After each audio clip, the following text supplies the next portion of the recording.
Why do we still protest in the streets when we can just complain on social media? In this part of Rethink the City, we will discuss the role of public space in spatial justice. In particular, we will focus on the role of public space in providing a political platform for societal demands. Freedom of expression is one of the pillars of democracy. According to John Parkinson, a political scientist who researched spaces of democracy, physical public spaces play an important role for the people to express their grievances and demands. This includes street protests as well. Street protests are a tactical form of dissent involving symbolic occupation of public space. Sometimes they may be sanctioned by the authorities, at other times they may be illegal. But they are always a tangible expression of citizens' claim. By bringing their persons into the public space, sometimes peacefully, other times violently, demonstrators make a political claim over space. Teresa Hoskins reminds us that public space expresses democratic ideals found in the relationship between public sphere and public realm. Public sphere is the political dimension of social life, while public realm here refers to public institutions.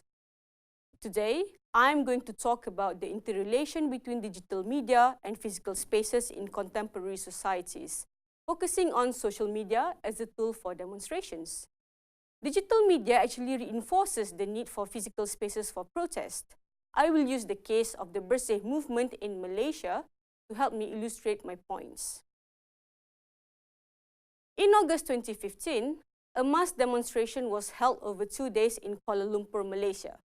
Organized by Bersih, the protest demanded action from the government over a controversial financial scandal involving public money. Bersih is a civil society movement constituted by a coalition of NGOs whose main goal is electoral reform. Bersih's rallies always have specific demands targeting different aspects of the electoral processes. Bersih intended to occupy the historic Dataran Merdeka, the biggest public square in Kuala Lumpur, but the City Hall declined the request. Other spaces were offered by the authorities, mostly in stadiums far away from the city centre. Since the point of street protest is to broadcast grievances to the public and the authorities, the place where it happens matters a lot and could make or break the protest. The second Bersih protest took place in 2011. Drawing an even bigger crowd after the first Bersih in 2007, social media was credited for making it possible. Since then, there seems to be an explosion of protest movements in Malaysia, and most of them would have a digital presence long before they take to the streets. It's all too easy to ignore views you don't like on social media. You can either mute, unfollow, hide, unfriend, or block someone whose views you disagree with. But it's a bit harder to ignore a large group of people acting in concert with each other on the streets, especially when the political demand is very serious. Social media is made up of networks of people, and it is through these networks that ideas get transferred. The affordances of social media allow ideas and information to be transmitted in no time to a large group of people. This is why social media is great for street protests, since the cost of disseminating information and mobilization is very low. A large group of people could be assembled in a very short period. What happens on the streets are then recorded and transmitted back in both social media and mainstream media. So, even though a protest may start its life online, it is crucial that it flows into the streets, since images of people coming together to express their shared grievances in the public space are very powerful. Without these images taking hold of our imagination, it is very difficult for protests to leave any lasting impact, especially now with so much information vying for our short attention span. Therefore, the digital media is also dependent on these images being produced in the physical public space to be broadcasted and amplified over and over again. But of course, for the image to be powerful, the setting must be right. This is why Bersih takes place in central Kuala Lumpur every time, even though the seat of government is elsewhere.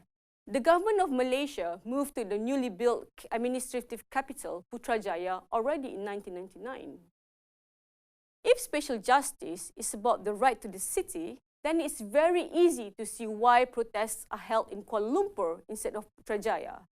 Since Kuala Lumpur is the biggest city in Malaysia and concentrates most of its cultural, educational and financial institutions, Central Kuala Lumpur is a very symbolic, iconic place, easily recognizable by anyone in Malaysia. Putrajaya, on the other hand, only has government institutions and not easy to access by public transportation.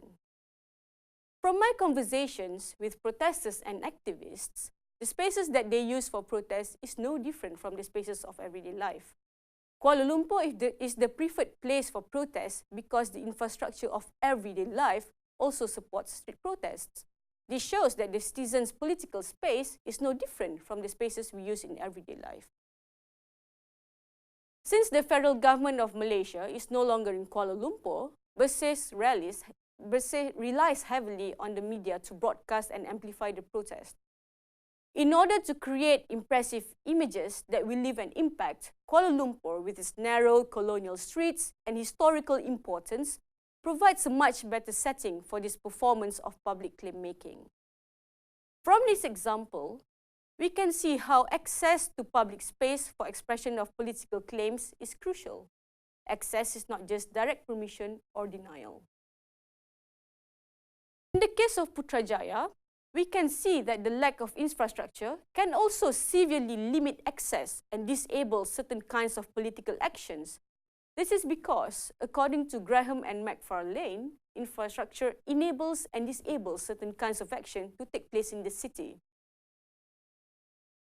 Freedom of expression is a democratic right. Therefore, access to public space to express discontent is an important component of spatial justice.